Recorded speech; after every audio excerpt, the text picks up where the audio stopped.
សួស្តីបងប្អូនទាំងអស់គ្នាថ្ងៃនេះយើងនឹងមករៀនការសន្ទនាខ្លីៗងាយយល់ហើយឆាប់បានហើយការសន្ទនានេះដែរយើងនឹងនិយាយអំពីការសួររកទិសដៅ asking for directions នៅក្នុងការសន្ទនានេះមានតួអង្គពីរនាក់គឺ A ហើយនិង B អញ្ចឹង A គាត់និយាយថា excuse me សូមទោសឬក៏សូមអភ័យទោស Can you help meតើអ្នកអាចជួយខ្ញុំបានទេ B ឆ្លើយថា of course បានប្រកាសណាស់ What's the matter តើមានបញ្ហាអ្វី I'm looking for the bookstore ខ្ញុំកំពុងរកមើលហាងលក់សៀវភៅ Do you know where it is តើអ្នកដឹងថាវានៅឯណាទេ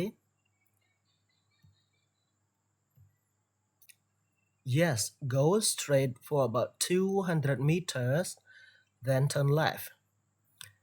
Yes, go straight for about 200 meters, then turn left.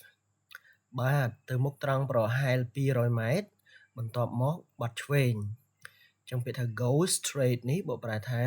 ទៅត្រង់ឬក៏ទៅមុខត្រង់អូខេហើយ turn left នេះបកប្រែថាបត់ឆ្វេងIt's next to the bank វានៅជាប់ធនាគារចឹង A គាត់សួរទៅថា Is it far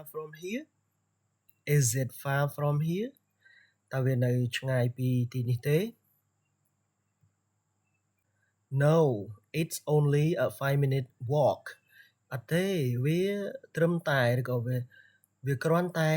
ដើរប្រហែល5នាទីប៉ុណ្ណោះThank you very much អរគុណខ្លាំងណាស់ចឹង B គាត់ឆ្លើយថា You are welcome មិនអីទេ